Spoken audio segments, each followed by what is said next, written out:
Good evening, everyone. This is Priyanka Adhikary, and I am back with today's topic. And like I said, I'm going to be talking about a child's boundary and how can we respect a child's boundary.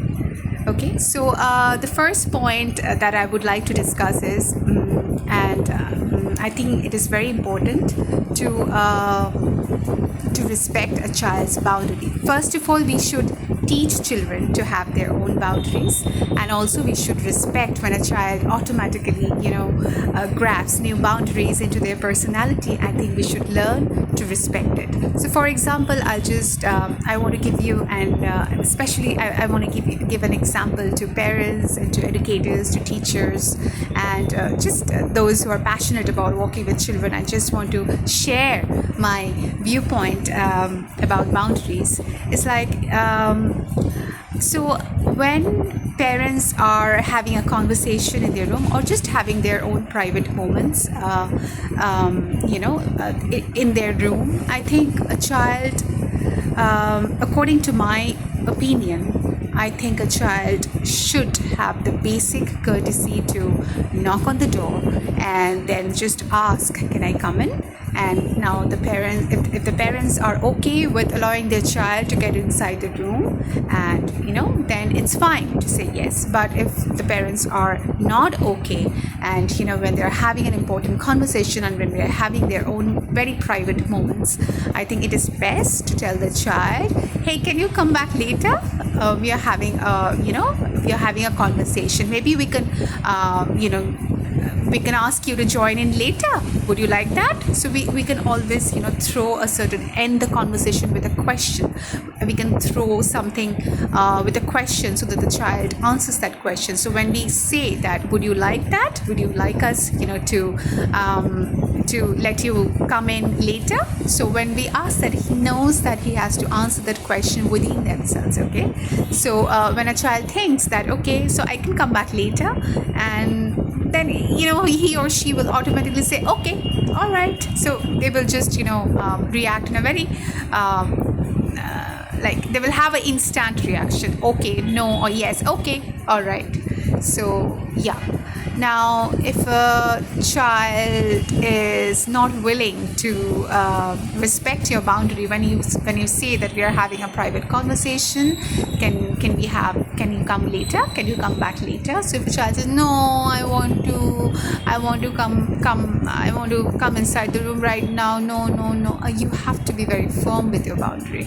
So yeah, so when it's really, really important to have that conversation, you have to be very firm with that boundary, or else you can just stop that conversation with your spouse and just have some special moments with your child, because that is up to you, whether you want to be firm and show the boundary that it is not okay to come inside the room and interfere in an adult's conversation, or you could just stop whatever you are doing or stop the conversation that you are having with your spouse and let the child come in and give more time to him and just spend some quality time.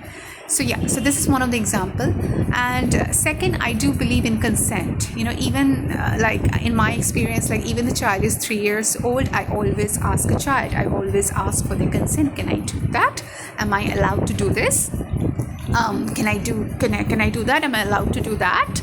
Would you allow me to do this? So I always ask questions, and when a child sees that I am respecting their opinion and I am asking for permission, they will see, okay, they will understand that they are important, their opinion matters and their answer matters to me. So that's how they'll have a mutual respect. Bonding will also develop.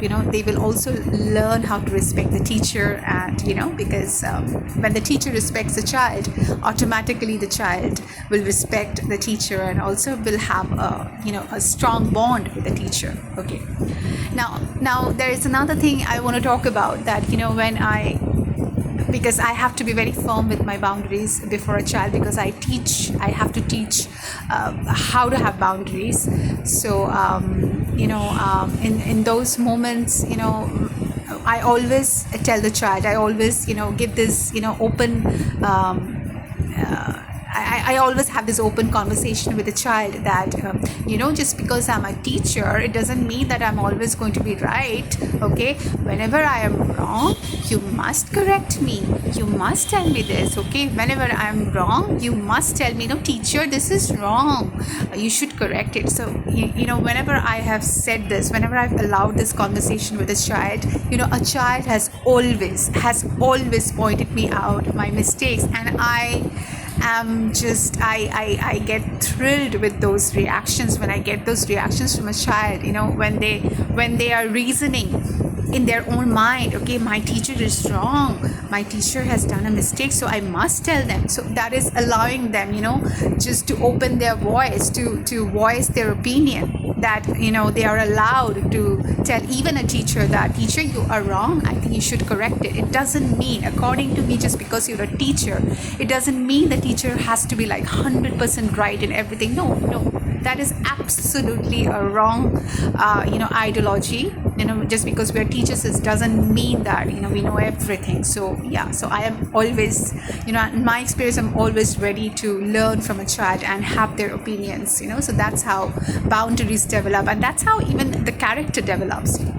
Okay, so more than marks and more than competition and more than grades, I think the character, the foundational, especially during the foundational years, the character development is very, very important. Like the ethical character, the moral character, what is wrong and what is right. A child should be able to grasp those, to solve those situations by themselves, because life skills and life situation, and whenever you end a conversation with a child and throw a question at the end of the conversation, so when a child is noticing, is observing that okay, my teacher is throwing a question to me, so I should answer this. So you will see that a child will try to answer that question. So for example, like if a child hasn't done their homework and they won't have to complete it because tomorrow the teacher is going to check it.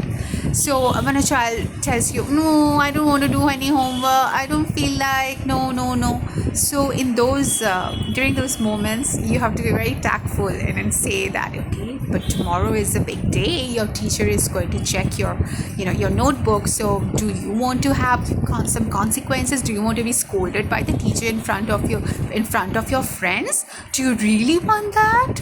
And if you just ask those questions to a child, a child will help the child to realize by themselves, and not just pushing them to or forcing them to understand. Just make them realize, so they can solve the situation by themselves. They can be very tactful. They can be very, these situations can be very tricky, and when a child will involve their mind into this solving the situation or question, how they will first think, I have to get rid of this homework. First they will try to solve it. How can I get rid of this homework? Obviously they'll try to, but when you give when you throw a situation to the child that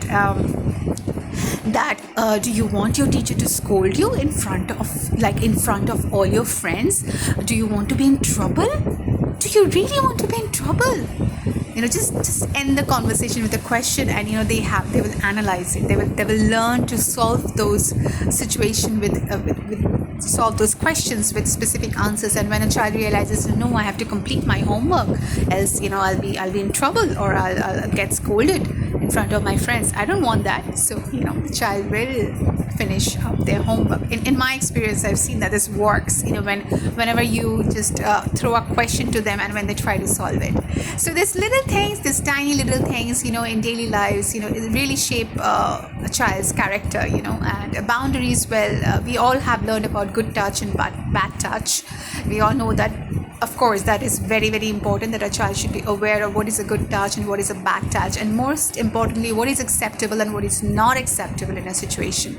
So, and also, I always would suggest parents to be very cautious and conscious of how they are behaving in front of the child, because if they also notice in their family that something is acceptable, a child will learn that this is okay, this is, even though this is wrong, this is acceptable, okay, and that trait will develop in the child's character. you know. And when just in contrast, if the child sees, okay, this is wrong, and somebody is actually standing up for themselves, and also, you know, accepting their own mistake, and, you know, asking for apology. So a child will also learn that whenever you make a mistake, you ask for apology, or when someone does something wrong to you, you stand up for yourself. Okay, so these little things are very important to shape a child's character, and also, you know, to teach them how to have their own boundaries, and just also, you know, we as adults, we as grown-ups, you know, just respecting their boundaries. So yeah, thank you to Saaranga magazine for allowing me and for letting me have this conversation, and I hope this can help you a bit. Okay, so thank you.